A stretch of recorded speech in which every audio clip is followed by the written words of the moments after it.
Good morning, children. How are you all?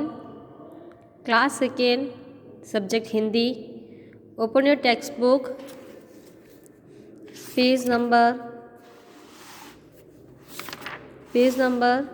19. Part 5, Krishna और सुदामा। पिछली class में हमने पढ़ा था कि कृष्ण और सुदामा दो सच्चे मित्र थे। वो एक गुरु के आश्रम में पढ़ाई करते थे।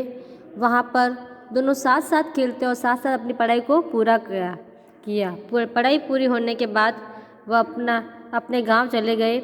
श्री कृष्ण द्वारिका के राजा बने और सुदामा अपने गांव में गरीबी में दिन गुजारने लगे। एक दिन सुदामा अपने मित्र श्री कृष्ण से मिलने द्वारिका जा पहुँचे। अब उसे आगे पढ़ते हैं हम।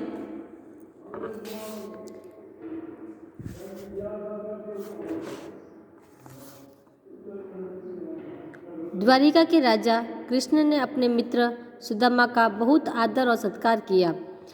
एक दिन सुदामा अपने मित्र श्री कृष्ण से मिलने द्वारिका जा पहुँचे।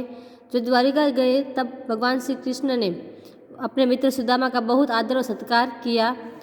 दोनों मित्र बहुत देर तक बचपन की बातों को याद करके हंसते रहे। दोनों मित्रों ने आपस में अपने बचपन की बहुत सारी बातों को याद किया और हंसते रहे।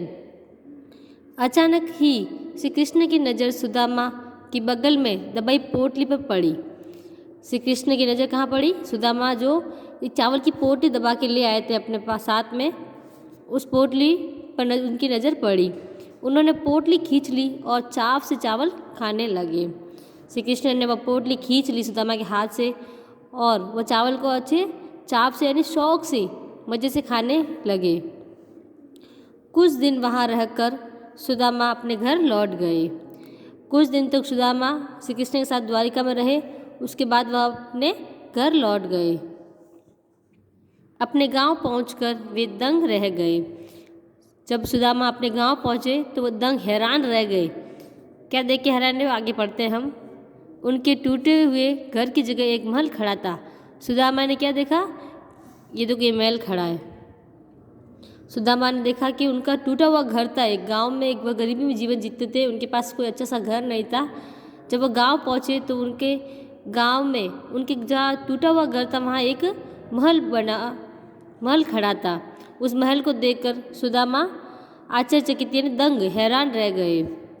सुदामा समझ गए कि यह सब श्री कृष्ण की कृपा है।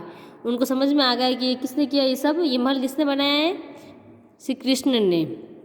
इस प्रकार शिक्षा मिलती है कि सच्चा मित्र हमेशा हितैषी होता है।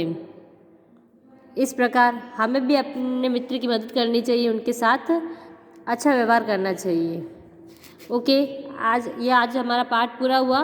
इसके आगे के क्वेश्चन आंसर हम नेक्स्ट क्लास में करेंगे। Okay, thank you.